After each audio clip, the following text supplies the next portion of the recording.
नमस्कार बच्चों, bright future online classes में आप लोग का स्वागत है, अभिनंदन है। चलिए बाबू, आज हम लोग बात करते हैं द्विघात समीकरण के बारे में। आज हम लोग बात करेंगे कि द्विघात समीकरण जो एनसीईआरटी के बुक से दिखेगा तो अध्याय 4 है, और भारतीय भवन के बुक से दिखेगा तो अध्याय 3 है। चैप्टर 3 में आपको पढ़ाई होगी द्विघात समीकरण क्या होता है। ठीक है, तो उसी के बारे में आज हम लोग बात करेंगे। और बिहार बोर्ड मैट्रिक के एग्जाम में इससे लगभग 6+ मार्क्स का क्वेश्चन रहता है। 6-7 नंबर प्लस मार्क्स का क्वेश्चन जो है केवल द्विघात समीकरण से रहता है। तो आज इस वीडियो में हम लोग देखेंगे कि द्विघात समीकरण क्या होता है और इसको हम लोग कैसे पहचानेंगे। ठीक है बाबू, इसका पार्ट्स करके हम वीडियो डालेंगे। इस वीडियो में केवल हम आप लोग को बताएंगे कि द्विघात समीकरण क्या होता है और इसको हम लोग कैसे पहचानेंगे कि निम्नलिखित में कौन द्विघात समीकरण है। ऑब्जेक्टिव में रहता है बाबू, ठीक है, बिहार बोर्ड के एग्जाम में, मैट्रिक का जब दीजिएगा एग्जाम, उसमें रहता है कि आपको कैसे पहचानना होगा कि निम्नलिखित में कौन द्विघात समीकरण है। ठीक है बाबू, चलिए आइए अब द्विघात समीकरण क्या होता है। ठीक है, कोई कहेगा व्हाट इज क्वाड्रेटिक इक्वेशन, द्विघात समीकरण क्या होता है। देखिए, द्विघात समीकरण वह समीकरण जिसमें चर की सबसे बड़ी घात 2 होती है।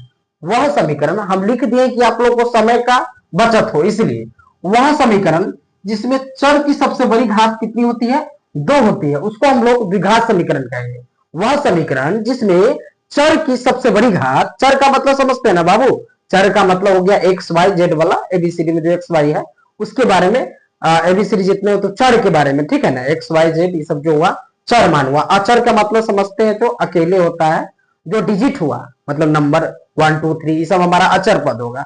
ठीक है बाबू, तो इसमें कह रहा है कि वह समीकरण जिसमें चर की सबसे बड़ी घात 2 होती है।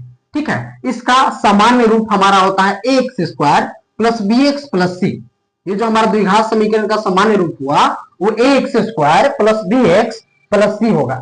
ठीक है बाबू, a is equal to not zero. A जो है कभी जीरो नहीं होगा हमारा, ठीक है, ए जो होगा कभी क्या नहीं होगा, जीरो नहीं होगा। और ए बी सी वास्तविक संख्या होंगे। वास्तव अब आपको पता होना चाहिए कि वास्तविक संख्या क्या होता है। तो सभी परिमेय और अपरिमेय संख्याओं के संग्रह को या समूह को हम लोग क्या कहते हैं, वास्तविक संख्या कहते हैं। इस बात को तो आप लोग को पता होगा बाबू कि वास्तविक संख्या किसे कहते हैं। तो इसको हम बता देते हैं, आप लोग को समझ जाइएगा कि वास्तविक संख्या क्या होता है। तो सभी परिमेय और अपरिमेय संख्याओं के समूह को या संग्रह को हम लोग वास्तविक संख्या कहते हैं। ठीक है बाबू, अब यहाँ पर आइए, जैसे में हम बता देते हैं कि एक्स स्क्वायर, इसमें जो है जो इसका घात कितना है, देखिए ये जो चर हुआ, ठीक है, ये जो चर हुआ इसका घात कितना होना चाहिए, 2 होना चाहिए। तो 2 है, जैसे में देख लीजिए यहाँ पर भी इसका घात क्या है, 2 है। अब हम लोग द्विघात समीकरण को पहचानेंगे, पहचानना है। ठीक है, ये 3 ठो क्वेश्चन है, इसको हम लोग पहचानेंगे कि इसमें कौन द्विघात समीकरण है। ठीक है बाबू, आइए हम बताते हैं आप लोग को। जिसमें 6 स्क्वायर है प्लस 4x बराबर 0, तो इसको हम पहले हल करेंगे। हल करेंगे, देखते हैं इसका घात कितना आता है। इसका घात रियल में 2 आना चाहिए। इसका घात अगर चर का घात 2 आ गया तो हम लोग समझ जाएंगे कि यह द्विघात समीकरण है, क्वाड्रेटिक इक्वेशन है। ठीक है बाबू, तो 6 का स्क्वायर करते हैं, इसको हल करते हैं तो 36 हो जाएगा प्लस 4x बराबर 0। ये तो बाबू नहीं होगा, क्या कि देखिए इसका घात क्या है, 1 आ गया, ये तो रैखिक में आ जाएगा ना, ये तो नहीं होगा, ये हमारा द्विघात समीकरण नहीं है। ठीक है बाबू, ये हमारा द्विघात समीकरण क्या है, नहीं है। अब इसको हल करते हैं, देखते हैं कि हमारा द्विघात समीकरण है कि नहीं। अब इसमें आइए, तो x माइनस 2 है इंटू एक्स प्लस 2। ये तो बाबू फार्मूला पर हम सीधे मार देंगे कि क्या आता है। इसका फार्मूला आपको पता रहना चाहिए, a plus B into A minus B बराबर क्या होता है, ए स्क्वायर माइनस बी स्क्वायर। इसको पहले लिख दीजिए चाहे बाद में लिख दीजिए, कोई फर्क नहीं पड़ेगा। गुना में या मल्टीप्लाई में लिखिएगा 3 गुने 4 तो ये 12 होगा। अब 4 इंटू 3 लिखिएगा फिर भी 12 होगा। कोई इसमें किंतु परंतु मल्टीप्लाई में नहीं होता है। ठीक है बाबू, तो यहाँ फार्मूला पर हमारा ए plus B into A minus B या ए माइनस बी इंटू ए प्लस बी के फार्मूला पर हमारा हो जाएगा, जिसको ए स्क्वायर यानी एक्स का स्क्वायर ए यही है बाबू, उसके बाद ए स्क्वायर माइनस बी स्क्वायर यानी -2 का स्क्वायर कर देंगे बराबर 5। ठीक है बाबू, और एक्स का स्क्वायर करेंगे तो कितना हो जाएगा, एक्स स्क्वायर, उसके बाद -2 का स्क्वायर करेंगे तो कितना हो जाएगा, -2 का स्क्वायर कीजिएगा तो प्लस में 4 आएगा बराबर 5। एक्स स्क्वायर -4 बराबर 5।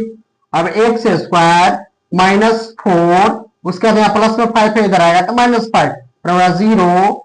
एक्स स्क्वायर -9 बराबर 0।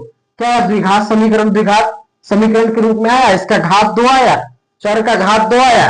हाँ बाबू, चर का घात कितना आ गया? 2 आ गया, यानी यह हमारा द्विघात समीकरण है। यहाँ पर हम लोग लिख देंगे हाँ यह हमारा द्विघात समीकरण क्या है। तो इसको हम लोग क्या लिख दिए? हाँ यह हमारा द्विघात समीकरण है। अब इसमें तीसरा नंबर पर आते हैं। यहाँ समझ में आया ना, एक्स का स्क्वायर कर दिए, ए स्क्वायर ए माइनस बी इंटू ए प्लस बी का फॉर्मूला लगा दिए हैं। तो ए स्क्वायर माइनस फॉर्मूला का, फिर यहाँ पर क्या है? ए square minus B square, sorry यहाँ पर माइनस नहीं होगा, यहाँ माइनस नहीं होगा, यहाँ 2 ही होगा केवल, ठीक है।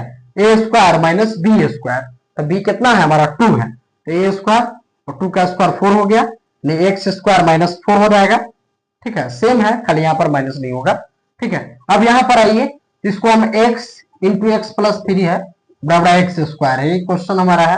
तो इसको हम लोग क्या करेंगे? एक्स को एक्स से गुना कर देंगे, एक्स स्क्वायर हो जाएगा, फिर एक्स को 3 से मल्टीप्लाई कर देंगे, प्लस 3x हो जाएगा बराबर एक्स स्क्वायर हो गया, ठीक है बाबू। उसके बाद आइए यहाँ पर, ये प्लस में इसको इधर भेज देंगे, तो x square plus 3x minus x square बराबर 0 हो जाएगा। अब यहाँ प्लस है, ये माइनस है, इसको उड़ा देगा। अब यहाँ पर 3x बराबर 0, क्या यहाँ घात का मान, घात के अधिकतम जो घात है उसका पावर क्या है? 1 है, 2 है, नहीं है। ये भी हमारा क्या है? द्विघात बहुपद नहीं है। द्विघात बहुपद के लिए बाबू ध्यान रखिएगा कि जो है हमारा जो इक्वेशन है उसके चर के माथा पर 2 होना चाहिए, यानी चर का पावर कम से कम 2 होना चाहिए, तभी ये हमारा क्या होगा? द्विघात समीकरण होगा, ठीक है बाबू। ये बात ध्यान रखिएगा, द्विघात समीकरण क्या होगा सर, ठीक है। चलिए ठीक है बाबू, आई होप कि आप लोगों को द्विघात समीकरण के बारे में समझ में आया होगा और पहचानने आप लोगों का मुख्य रूप से इस वीडियो का उद्देश्य यही है कि आप लोग को द्विघात समीकरण पहचानने आना चाहिए, ठीक है बाबू। मुझे आशा है कि आप लोग को यह जो है द्विघात समीकरण को पहचानने आया होगा, ठीक है बाबू। इसलिए आप लोग एक लाइक जो होता है मोटिवेशन होता है हमारे वीडियो का, और लाइक और सब्सक्राइब जरूर कीजिएगा ताकि अगले वीडियो का, और इसको नोटिफिकेशन को ऑल भी कर लीजिएगा ताकि अगले वीडियो का नोटिफिकेशन आप लोगों तक आते रहेगा।